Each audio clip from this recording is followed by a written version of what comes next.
नमस्कार दोस्तों, मैं वैभव वंशराज आपका स्वागत करता हूं तक्षक ट्यूटोरियल के ऑनलाइन चैनल पे। दोस्तों, हम लोग 12th क्लास की बात कर रहे थे। उसमें हम लोग ने पहले चैप्टर में काफ़ी कुछ पढ़ लिया था और हमने लास्ट टाइम पे वैद्युत द्विध्रुव के कारण उत्पन्न वैद्युत क्षेत्र और किसी बाह्य वैद्युत क्षेत्र में अगर हम लोग द्विध्रुव को रख देते हैं तो उस पर कितना बलागुण लगता है उसके लिए हमने डेरिवेशन किया था। ठीक है, आज मैं आगे बढ़ता हूँ और एक्चुअली आज जो है उस पर कुछ क्वेश्चन लेकर आया था मैं। कुछ क्वेश्चन है, ठीक है, तो चलिए क्वेश्चन से शुरुआत करते हैं। पहला क्वेश्चन जो है, क्वेश्चन नंबर 1 जो है, देखिए इसमें क्या बोल रहे हैं। बोल रहे हैं कि 100 माइक्रोकूलाम तथा -100 माइक्रोकूलाम के दो बिंदु आवेश परस्पर 2 × 10⁻³ मीटर की दूरी पर स्थित है। कि चलिए अब यहाँ पे हमको ज्ञात करना है, ठीक है। इसमें 2-3 चीजें ज्ञात करनी है। पहले वो बोल रहे हैं, फर्स्ट चीज में बोल रहे हैं कि इनसे बनने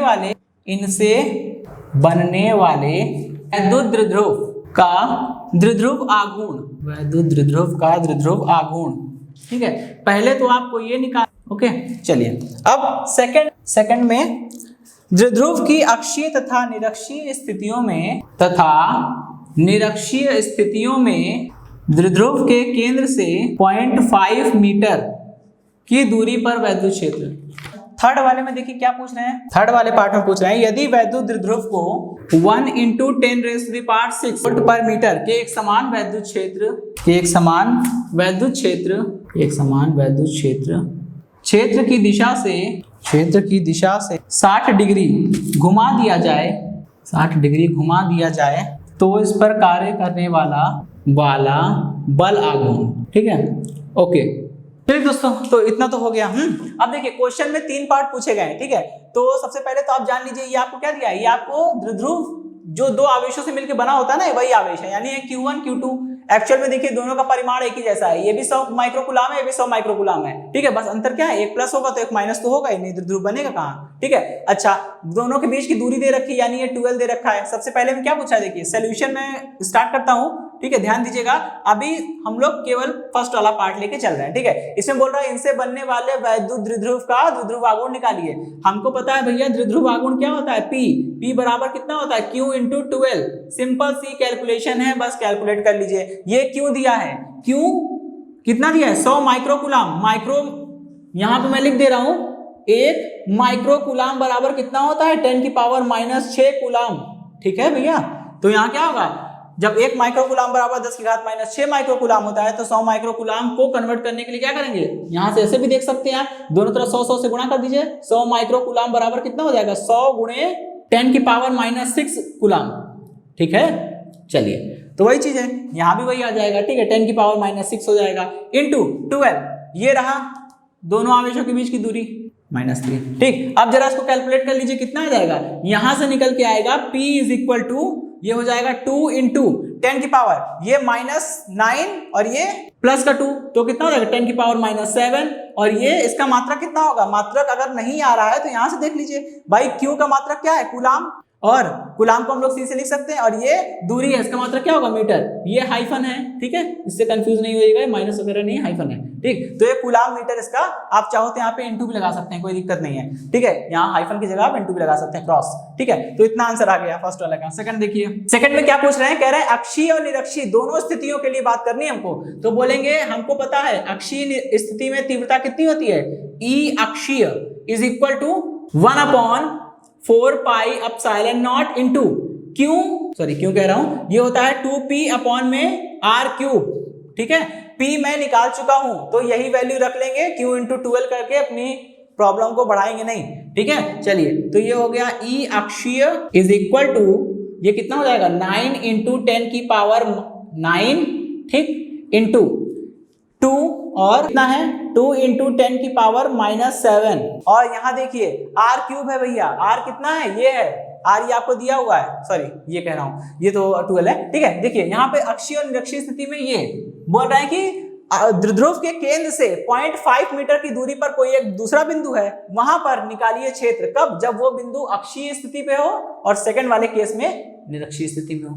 एक्चुअली सेकंड वाले पार्ट में भी 2 क्वेश्चन पूछ रहा है आपसे, ठीक है। तो खैर ये तो आपने क्या किया, ये तो आपने इतना आपने p की वैल्यू रख दिया, पॉइंट में देखिए r बचा है, r है 0.5 भैया, 0.5 मीटर को लिख सकते हैं 5 × 10 की पावर -1 मीटर, ठीक है। तो यहाँ पे लिख दीजिए 5 × 10 की पावर -1 मीटर है, इसका क्यूब है, क्यूब फॉर्मूले में क्यूब कर दिया, ठीक है। देखिए कितना बनेगा, 2 दूनी 4, 9 चौके 36, ठीक है। इधर देखिए 10 की पावर 9 और यहाँ -7 कितना आएगा, 10 की पावर आएगा भैया 2 और ये 5 का क्यूब, 5 × 5 = 25 और 125, 125 × 10 की पावर -3। अब जरा इसको कैलकुलेट किया जाए, ठीक है। तो कितना आ जाएगा यहाँ से, ये आ जाएगा E अक्षीय इज इक्वल टू हो जाएगा 36/125 × 10 की पावर 5। अब देखिए यहाँ भाग जा नहीं रहा है तो हमको करना क्या है, यहाँ से एक पावर 10 की एक पावर निकाल के इधर दे दीजिए, तो कितना हो जाएगा, ये हो जाएगा, इसको 10 से गुणा करेंगे और इधर एक पावर कम हो जाएगी भाई, है। और देखिए 125, इसको आप सॉल्व करेंगे, सॉल्व करिए जरा कितना आएगा, पहले इसको मल्टीप्लाई कर लेते हैं, कितना 36 और 10 को मल्टीप्लाई करेंगे 360 और देखिए 360 को जरा भाग करिए 25 दूना कितना होता है 250, कितना बचेगा 110। अब यहाँ पे लगाएंगे हम पॉइंट, ठीक है। तो पॉइंट लगाया 0 बढ़ गया, अब क्या होगा, कितनी बार जाएगा ये 25 दूना 250 और 25 अट्ठे 125 अट्ठे कितना हो जाएगा, क्या हो जाएगा 1000 बार में गया, फिर 100 बचेगा और एक बार पॉइंट लगा लिया, फिर 0 बढ़ा सकते हैं, अब कितना आएगा 88 आ गया, नीचे 2.88 आ गया, ठीक है। तो कितना आ गया ये E अक्षीय स्थिति में हमारी तीव्रता कितनी आ गई 2.88 × 10⁴ और वैद्युत क्षेत्र है मात्रा क्या होगा न्यूटन पर कूलम। ओके इतना हो गया, इतनी बात समझ में आ गई, ठीक है। अब हम लोग ध्यान से देखिएगा, इसी में अक्षीय स्थिति के लिए बात करिए, अभी अक्षीय के लिए आंसर निकला है, निरक्षीय बचा है, ठीक है।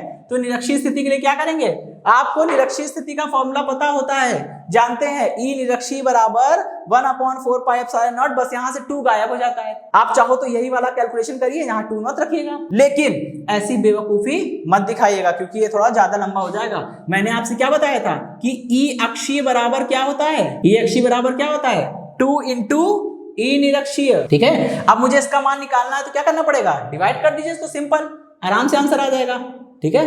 तो वही है, थोड़ा सा आप अगर ध्यान लगाएंगे तो आपका ही काम आसान हो जाएगा, थोड़ा दिमाग लगाइए, ठीक है। ये क्या हो जाएगा E अक्षीय बटे 2 कर देंगे, सिंपल, E अक्षीय बटे 2। चलिए E अक्षीय का मान कितना निकला था 2.88 × 10 की पावर 4 डिवाइडेड बाय 2, ठीक है। कितना आ जाएगा E निरक्षीय इज इक्वल टू 1.44 × 10 की पावर 4 और ये मात्रा क्या आ गया न्यूटन पर कूलम, ठीक है।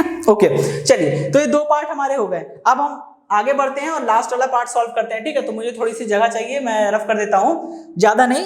मैं थर्ड वाले पार्ट में आपसे पूछा जा रहा है कि अगर इस वैद्युत द्विध्रुव को 1 × 10 की पावर 6 वोल्ट पर मीटर के एक समान वैद्युत क्षेत्र में रखा जाए और क्षेत्र की दिशा से रखने बाद क्या करें 60 डिग्री से घुमा देते हैं। आपको पता है एक समान वैद्युत क्षेत्र के लिए बल रेखाएं समांतर और समदूरस्थ होती हैं। सबसे पहला काम क्या करेंगे, समांतर और समदूरस्थ बल रेखाएं बनाएंगे। ये बन गई बल रेखा, ठीक है। अब इसमें हम यहाँ पे एक द्विध्रुव रखेंगे, रख दीजिए। ये द्विध्रुव का पॉजिटिव चार्ज, इधर की ओर फोर्स लगेगा। खैर इतना आपको दिखाने की आवश्यकता भी नहीं है, लेकिन चलिए ठीक है। ये माइनस क्यू इधर लगेगा, ठीक है।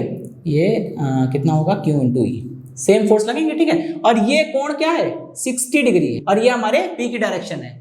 P मतलब द्विध्रुव आघूर्ण, ठीक है, वैद्युत द्विध्रुव आघूर्ण P, ठीक। ओके, तो अगर हम इसको क्षेत्र में देखिए, क्षेत्र की दिशा में रखने का मतलब क्या होता है, बोल रहे हैं कि क्षेत्र की दिशा से, क्षेत्र की दिशा क्या है ये है, क्यों भैया क्षेत्र की दिशा क्या है ये है, और क्षेत्र की दिशा से, तो क्षेत्र की दिशा से जो कोण बनता है वो किसके किसके बीच का होता है, P के और E के बीच का कोण होता है, ठीक है। P sin थीटा में थीटा क्या होता है, P और E के बीच का कोण होता है। P है इस दिशा में, E है इस दिशा में, कोण कितना बन रहा है 60, सिंपल। तो क्या करेंगे आप लिखिए, हम जानते हैं कि वैद्युत क्षेत्र में स्थित किसी द्विध्रुव पर कार्य करने वाले बल आघूर्ण का मान टाउ बराबर कितना होता है भैया P × E और ये साइन थीटा, ठीक है। चलिए अब आप P की वैल्यू कितनी निकाली आपने, ये सॉल्व कर चुके हैं, 2 × 10⁻⁻⁷, ठीक। ओके, चलिए E की वैल्यू कितनी दे रखी है आपको 1 × 10 की पावर 6 मतलब 10 की पावर 6 और वोल्ट पर कूलम वोल्ट पर मीटर भी वैद्युत क्षेत्र का एक मात्रक होता है। कहां से आया ये अगले चैप्टर में हम लोग पढ़ेंगे, ठीक है, वहां फॉर्मूले हैं, उससे जुड़ा हुआ कॉन्सेप्ट वहां पे है, ठीक, ओके। और यहाँ पे हमको क्या रखना है sin 30 डिग्री sin 60 और सबकी वैल्यू कैलकुलेट कर लीजिए।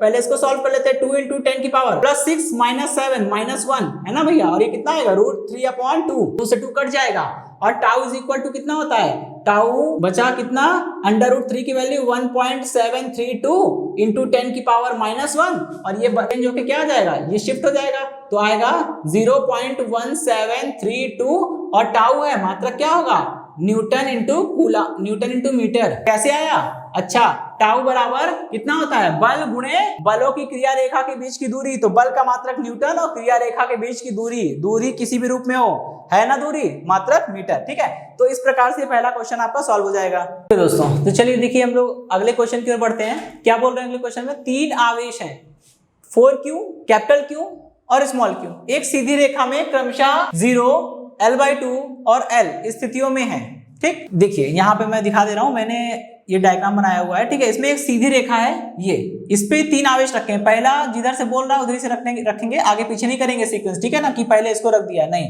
पहले 4q बोला है तो पहले 4q रखेंगे, फिर q बोल रहा है तो q रखेंगे और फिर आपका स्मॉल q रहेगा।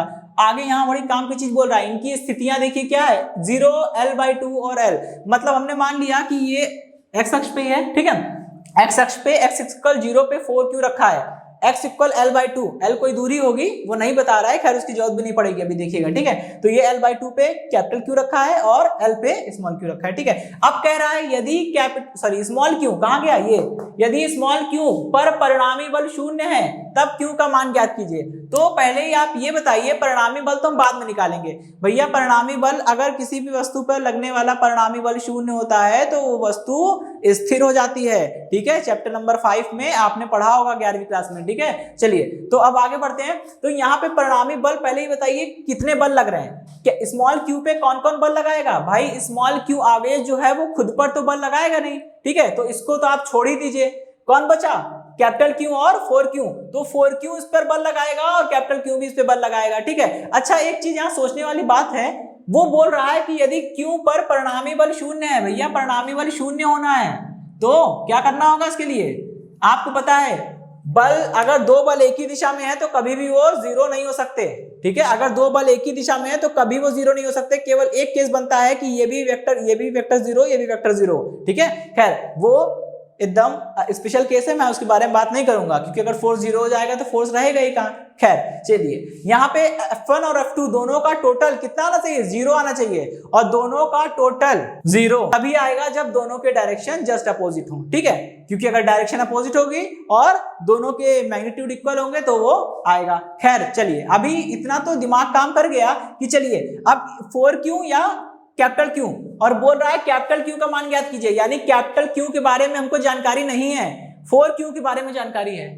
4q कैसा है, पॉजिटिव, और आपको पता है पॉजिटिव चार्ज दूसरे पॉजिटिव चार्ज को रिपल करता है, मतलब ये धनात्मक आवेश इस धनात्मक आवेश पर दूर की ओर बल लगाएगा, इसलिए ये जो बल F1 है वो 4q के कारण Q पर लगने वाला बल है, ठीक है, 4q के कारण q पर लगने वाला बल है F1। और इसका उल्टा, इसको संतुलित करने के लिए विपरीत दिशा में एक बल चाहिए, वो कहां से मिलेगा, कैपिटल Q से मिलेगा, और अगर कैपिटल Q स्मॉल q को अपनी ओर नहीं खींचेगा तो इसको संतुलित नहीं कर पाएगा, ठीक है, क्योंकि कैपिटल Q के कारण स्मॉल q पर लगने वाला बल F1 के अपोजिट होना चाहिए तभी तो संतुलित होगा। इसका मतलब ये दोनों आपस में आकर्षण का बल होना चाहिए, आकर्षण का बल कब लगेगा, ये तो भैया पॉजिटिव है डेफिनेटली, इसके बारे में जानकारी नहीं है, इसका मतलब ये नेगेटिव होगा, इतना दिमाग हमने पहले से चला लिया, ठीक है। खैर चलिए अब हम यही करेंगे, F1 का मान निकालेंगे, F2 का मान निकालेंगे, दोनों को जोड़ के 0 बराबर करेंगे और कैपिटल Q निकल आएगा, ठीक है। चलिए तो क्या करेंगे, लिखेंगे 4q के कारण स्मॉल q पर कार्यरत बल, ठीक है, कितना हो जाएगा, ये हमने बोल दिया F1 is equal to 1/4 pi epsilon naught, भैया कूलम्ब्स लॉ लगाइए जरा, ठीक है, Q1 Q2, ये Q1 है ये Q2 है, ठीक, कितना आ जाएगा 4q को q से मल्टीप्लाई करेंगे, q1 q2 करना है, 4q को q से मल्टीप्लाई करेंगे कितना आ जाएगा 4q square divided by upon में क्या होता है दोनों के बीच की डिस्टेंस अपॉन में r स्क्वायर, डिस्टेंस है l तो l का स्क्वायर हो जाएगा, सिंपल, इक्वेशन नंबर 1। ठीक है, इसी तरह से हम काम क्या करेंगे, कैपिटल Q के कारण स्मॉल q पर कार्यरत बल, स्मॉल q पर कार्यरत बल, ठीक है, और ये हो गया हमारा F2 is equal to 1/4 pi epsilon naught into Q1 Q2। ठीक है, फिर से वही काम करना है, यहाँ भैया इसको चाहे Q1 मान लीजिए चाहे इसको मान लीजिए, है ना, दोनों आवेश है, बस गुणा ही करना है, वही आएगा Q into small q upon में दोनों के बीच की दूरी का स्क्वायर होता है। यहाँ दोनों के बीच की दूरी भैया कितनी हो जाएगी, ये L है, ये पोजीशन L/2 है, ये डिस्टेंस L में से L/2 घटाएंगे, में से L/2 घटाइए कितना आएगा L/2 आ जाएगा, यानी ये डिस्टेंस कितनी हो जाएगी L/2 हो जाएगी, है ना। चलिए यहाँ क्या करेंगे L/2 का होल स्क्वायर कर देंगे, है ना, डिस्टेंस का स्क्वायर होता है। अभी जरा इसको स्क्वायर खोल के इसको ऊपर भेज दीजिए, जो कुछ होना है शिफ्ट हो जाएगा। ठीक है, कितना हो जाएगा 1/4 पाई एप्सिलॉन नॉट इनटू ये हो जाएगा 4q capital Q small q हो गया, है ना भैया, और अपॉन में L स्क्वायर, इक्वेशन नंबर 2। अब संतुलन के लिए लिखेंगे, संतुलन के लिए हमको पता है संतुलन के लिए क्या होना चाहिए, परिणामी बल शून्य होना चाहिए, करा जाए शून्य, पहले इसका परिणामी निकालेंगे, कैसे निकलेगा F is equal to F1 plus F2। ठीक है, चलिए F is equal to F1 plus F2 हो गया। ठीक, और यहाँ पे मैं वेक्टर हटा दे रहा हूँ क्योंकि मैं यहाँ केवल मॉड, यहाँ पे मैं डायरेक्शन वगैरह का इशू तो हम पहले ही शॉर्ट आउट कर चुके हैं, हमको केवल मान निकालना है। ठीक है, तो यहाँ पे कुल मान की जगह रख देंगे 0। ठीक है, F1 की जगह कितना है 1/4 पाई एप्सिलॉन नॉट, कहाँ गया भैया F1, ये रहा। ठीक है, इनटू में कितना है 4q स्क्वायर अपॉन में L स्क्वायर, ये तो हमारा F1 हो गया, plus F2 1/4 pi epsilon not. ठीक है, और कितना है 4 capital Q into small q upon में L स्क्वायर। ठीक, जरा इसको Q का मान निकालना है, इसको इस तरफ भेजिए, किसी एक को इस तरफ भेज दीजिए। ठीक है, इसी को ले आता हूं मैं, कितना हो जाएगा, ये इधर आएगा माइनस साइन के साथ, माइनस का 1/4 पाई एप्सिलॉन नॉट इनटू में capital Q small q divided by L square is equal to 1/4 pi epsilon naught into में कितना हो जाएगा 4q स्क्वायर अपॉन में L स्क्वायर। ठीक है, अब देखिए ये 1/4 पाई एप्सिलॉन नॉट से 1/4 पाई एप्सिलॉन नॉट कट जाएगा। ठीक है, L स्क्वायर से L स्क्वायर कट जाएगा, Q से Q भी कटेगा, 4 से 4 भी कटेगा। ठीक है, ये देखिए एक Q से एक Q कट जाएगा, 4 से 4 कट जाएगा। ठीक, कितना बचेगा, तो Q इज इक्वल टू बचेगा माइनस का, यानी ये जो मैंने आवेश रखा है इस आवेश को कितना होना चाहिए माइनस Q के बराबर होना चाहिए। ठीक है, तभी ये संतुलित कर पाएगा, अदरवाइज कोई भी चांसेस नहीं है। ठीक दोस्तों, तो चलिए हम लोग अगले क्वेश्चन की ओर चलते हैं। ठीक है, काफी इंपॉर्टेंट क्वेश्चन है, तो इस पे मैं स्टार बना रहा हूँ। स्टार का मतलब समझ लीजिएगा, इंपॉर्टेंट इसलिए है क्योंकि इसका थोड़ा सा अलग हटके क्वेश्चन है। ठीक है, इसमें कुछ भी न्यूमेरिकल वैल्यू नहीं है कि आपको कैलकुलेट करना है, कुछ ऐसा है जो आपको सोच के दिमाग लगा के निकालना है। ठीक है, तो ये थोड़े से अच्छे क्वेश्चन होते हैं। देखिए अब ये बोल क्या रहा है, ए भुजा वाले वर्ग के चारों कोनों में से, ठीक है, चारों कोनों में से प्रत्येक पर प्लस Q मुक्त आवेश मुक्त रूप से स्थित है। अच्छा देखिए, वर्ग है तो 4 कोने होंगे डेफिनेटली। ठीक है, देखिए ये है पहला कोना, ये दूसरा, ये तीसरा, ये चौथा। ठीक है, यहाँ पे इसको हमने A मान लिया, इस कोने को हमने A नाम दे दिया, इस कोने को B, इसको C और इसको हमने बोल दिया भैया D। ठीक है, चलिए चारों कोनों पर प्लस Q आवेश रखना है। यहाँ पे प्लस Q रखा, यहाँ पे प्लस Q, यहाँ पे प्लस Q और यहाँ प्लस Q हो गया। ठीक है, चारों कोनों पर स्थित हो गया।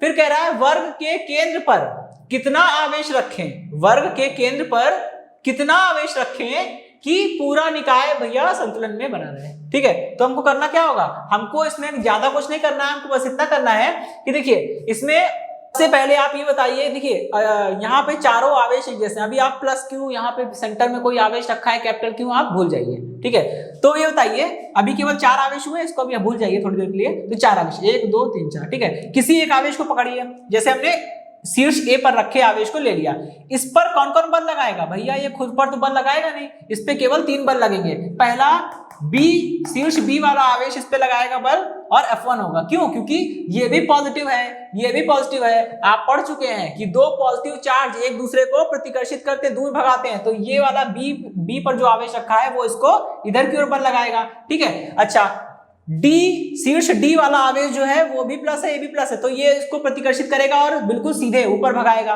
ठीक है, ये देखिए ये बल लगा है F2। ठीक है, ठीक है ना। ओके, तो ये बल हो गया F2। अब हम बात करते हैं तीसरा वाला शीर्ष। तीसरा शीर्ष है जो C पर जो आवेश रखा है वो भी इसको प्रतिकर्षित करेगा, क्योंकि ये भी पॉजिटिव ये भी positive, positive positive charges ripple each other. ठीक है, तो ये क्या होगा, ये भी इसको रिपल करेगा। और करना क्या है, दोनों आवेशों को मिलाने वाली सीधी रेखा के अनुदिश बल कार्य करता है, और पॉजिटिव पॉजिटिव है तो प्रतिकर्षित होगा तो दूर की ओर भागेगा। ठीक है, अच्छा अब आपको दिख रहा है कि F1 और F2 का आपने रिजल्टेंट यानी परिणामी निकाला। जब भैया आप F1 F2 का परिणामी निकालेंगे तो वो इस दिशा में आएगा। ठीक है, इस दिशा में आएगा परिणामी, क्योंकि आप सदिशों को जोड़ने की चतुर्भुज विधि यहां मैंने अप्लाई की है, आप 11वीं क्लास में पढ़ लिए होंगे। ठीक है, तो F1 F2 का रिजल्टेंट कितना आ रहा है, F आ रहा है। और ध्यान से देखिए F और F3 की डायरेक्शन एक ही है, मतलब अगर दो वेक्टर की डायरेक्शन एक ही होती है वो तो उन दोनों को ऐड करना बहुत ही आसान होता है। सिंपल उनके मैग्नीट्यूड को आप जोड़ दीजिए, कोई दिक्कत नहीं है। ठीक है, तो देखिए F यानी कि इसका मतलब क्या निकला कि F1 F2 का परिणामी F आया, और F3 और F का परिणामी भी ऊपर ही आएगा। मतलब तीन बल F1 F2 और F3 यानी इसके कारण और इसके कारण, तीनों के कारण लगने वाला बल जो है भैया वो ऊपर की ओर आ रहा है। अब यही हाल इनके साथ भी होगा, इन पे भी तीन बल लगेंगे, F1 F2 F3, यहां भी वही। तो मैं केवल एक ही आवेश को लेकर कैलकुलेशन कर रहा हूं, या आप यहां पे कर लीजिए यही कैलकुलेशन इस आवेश को लेकर कर लीजिए, चाहे इसको ले लीजिए, आएगा वही। ठीक है, ओके चलिए। तो यहां पे अब जाहिर सी बात है ये टोटल बल ऊपर की ओर आ रहा है, बाहर की ओर। टोटल बल जो है वो केंद्र से विकर्णता बाहर की ओर आ रहा है, diagonally away from the centre. इसके लिए मुझे क्या करना पड़ेगा, इसके लिए यहाँ पे पॉजिटिव की जगह पे निगेटिव चार्ज रखना पड़ेगा, और हमने ये चार्ज निगेटिव रखा है, इसकी वैल्यू निगेटिव आएगी। इतना तो दिमाग काम कर ही रहा है कि भैया इसकी वैल्यू अगर निगेटिव नहीं आएगी तो ये भी रिपल करने लगेगा, तो सब दो बल ऐसे ही ऊपर है, ये भी रिपल करेगा, तो है ना, तो फिर क्या पूछने, तो संतुलित होगा ही नहीं, ये तो निकल लेगा। ठीक है, तो इसको संतुलित करने के लिए क्या करेंगे, इसको निगेटिव होना जरूरी है। और अगर ये निगेटिव है तो निगेटिव पॉजिटिव अट्रैक्ट करेगा, और जब अट्रैक्ट करेगा तो ये बल लगाएगा, कैपिटल Q जो है वो इस पर बल लगाएगा F4, तो ये F4 नीचे आ रहा है। ठीक है, मुझे करना कुछ नहीं है, F1 F2 निकालूंगा, इसका परिणामी निकालेंगे, F का F3 के साथ परिणामी निकालेंगे, F4 के बराबर कर देंगे, सिंपल। ठीक है, चलिए इसके सॉल्यूशन में स्टार्ट करते हैं हम लोग। तो लिखेंगे शीर्ष B के कारण A पर कार्यरत बल, ठीक है भैया, A पर कार्यरत बल कितना है, ये हमने मान लिया F1 है। ठीक, तो F1 इज इक्वल टू कितना हो जाएगा, 1/4 पाई एप्सिलॉन नॉट। सिंपल है, कौन सा बल लगता है यहाँ, कूलम्ब्स लॉ लगता है। ठीक है, 1/4 pi epsilon not Q1 Q2 दोनों को मल्टीप्लाई कर दीजिए, Q1 Q2 कितना हो जाएगा, Q स्क्वायर हो जाएगा, अपॉन में दोनों के बीच की दूरी कितनी है, A के बराबर है भाई, वर्ग है तो सभी भुजाएं बराबर होगी, और ये A का स्क्वायर। ठीक है, ये हो गई हमारी इक्वेशन नंबर 1। ठीक, अब इसी तरह से देखिए D, शीर्ष D के कारण A पर लगने वाला बल, शीर्ष D के कारण A पर कार्यरत बल। ठीक है, कितना हो जाएगा, ये हमारा हो गया F2 is equal to 1/4 pi epsilon naught into Q1 Q2 होगा। ठीक है, तो टोटल कितना हो जाएगा भैया, Q हो जाएगा, Q स्क्वायर, अपॉन में ये डिस्टेंस कितनी है, ये भी तो वर्ग की भुजा है ना, जब ये भुजा A है तो ये भी होगी, क्योंकि वर्ग की भुजाएं बराबर होती हैं। ठीक है, इक्वेशन नंबर 2। यहां से आप एक चीज भी देख पा रहे होंगे, ये इंप्लाई कर रहा है कि भाई आपका वेक्टर F1 का जो मॉड है, मतलब परिमाण है, वो वेक्टर F2 के बराबर है। इस चीज को ध्यान रखिएगा, आगे ये मैं इसका यूज करूंगा। ठीक, अब क्या करेंगे, F1 F2 का परिणामी निकाल लीजिए। F1 तथा F2 का परिणामी, आपको पता है परिणामी कैसे निकलता है, F स्क्वायर है ना, R स्क्वायर बराबर P square plus Q square plus 2PQ cos alpha या cos थीटा। अच्छा, इसमें P क्या है, पहला वेक्टर, Q क्या है, दूसरा वेक्टर, और थीटा क्या होता है भैया, दोनों वेक्टर के बीच का एंगल। यहाँ देखिए पहला वेक्टर क्या है हमारा F1, पहला वेक्टर हमारा F1 है, दूसरा वेक्टर हमारा F2 है। ठीक है, और मुझे F1 F2 को जोड़ना है, तो F1 F2 के बीच का एंगल कितना आ रहा है, देखिए 90 आ रहा है, वर्ग है तो 90 बनेगा ये। ठीक है, तो बस P की जगह पे पहला वेक्टर यानी F1 का स्क्वायर, Q की जगह पे दूसरा वेक्टर यानी F2 का स्क्वायर प्लस 2P मतलब पहला वेक्टर F1, ठीक, F1 और दूसरा वेक्टर F2 और cos 90। देखिए मुझे ऐसा लग रहा है कि शायद आप लोगों के मन में कुछ ऐसा सवाल उठ रहा हो, अगर उठ रहा है तो जान लीजिए। ठीक है, मैंने ये लिखा है, अब आप सोचेंगे कि ये बल है तो वेक्टर है, मतलब है ना, सदिश राशि है, सदिश है, तो ये काहे नहीं किया। ठीक है, तो ध्यान रखिए फिजिक्स में ऐसी कोई चीज नहीं होती है कि वेक्टर F1 का मॉड लिख दिया, वेक्टर F1 का स्क्वायर कर दिया, ये होता ही नहीं है, ये कुछ नहीं होता है। ठीक है, अगर आपको लिखना है आप लिखिए F स्क्वायर। F स्क्वायर का मतलब होगा F का F के साथ बिंदु गुणनफल, वेक्टर F का वेक्टर F के साथ बिंदु गुणनफल। ठीक है, वेक्टर F लगा के वेक्टर F लिख के उसका स्क्वायर करना ये गलत है, ये होता ही नहीं है कुछ। ठीक है, तो इसका मतलब ये होता है। ठीक, तो खैर मैं अगर जब इसका स्क्वायर करूंगा, किसी भी वेक्टर का स्क्वायर मतलब उस वेक्टर का उसी के साथ डॉट करना। ठीक है, तो भैया 0 हो जाएगा। ठीक है, कितना आएगा, F square is equal to, देखिए ये तो 0 हो जाएगा, इससे कोई मतलब ही नहीं है हमें। ठीक है, ये हो जाएगा F1 स्क्वायर, और देखिए F1 F2 का मॉड बराबर है, जब F1 F2 का मॉड बराबर है तो F1 स्क्वायर भी F2 स्क्वायर के बराबर होगा, तो मैं F2 स्क्वायर की जगह क्या लिख सकता हूँ, F1 स्क्वायर। ये कितना हो जाएगा, ये हो जाएगा F square is equal to 2F1 का स्क्वायर, और यहां से F इज इक्वल टू कितना आएगा, अंडर रूट में 2 इंटू F1। ठीक, ओके, इतनी बात समझ में आ गई। ठीक है, अब देखिए एक बल इधर भी लग रहा है, यानी F1 F2 का जो परिणामी आया F, उसी की दिशा में F3 भी कार्य कर रहा है। अब मुझे क्या करना है, F3 निकालना होगा। ठीक है, इतना मैं इनक्लोज कर दे रहा हूं। ठीक है, लिखेंगे शीर्ष C के कारण, शीर्ष C के कारण A पर कार्यरत बल, A पर कार्यरत बल, भैया कितना हो जाएगा, ये हो जाएगा आपका F3 is equal to 1/4 pi epsilon naught. और देखिए Q मतलब Q1 Q2 होता है, तो यहाँ पे पहला आवेश ये है, C के कारण निकाल रहे हैं तो एक आवेशीय ले लेंगे, और A पर निकाल रहे हैं तो एक आवेशीय हो गया। अब चाहे इसको Q1 मानिए चाहे इसको Q1 मानिए, कोई दिक्कत नहीं। Q का स्क्वायर करेंगे कितना हो जाएगा, Q स्क्वायर।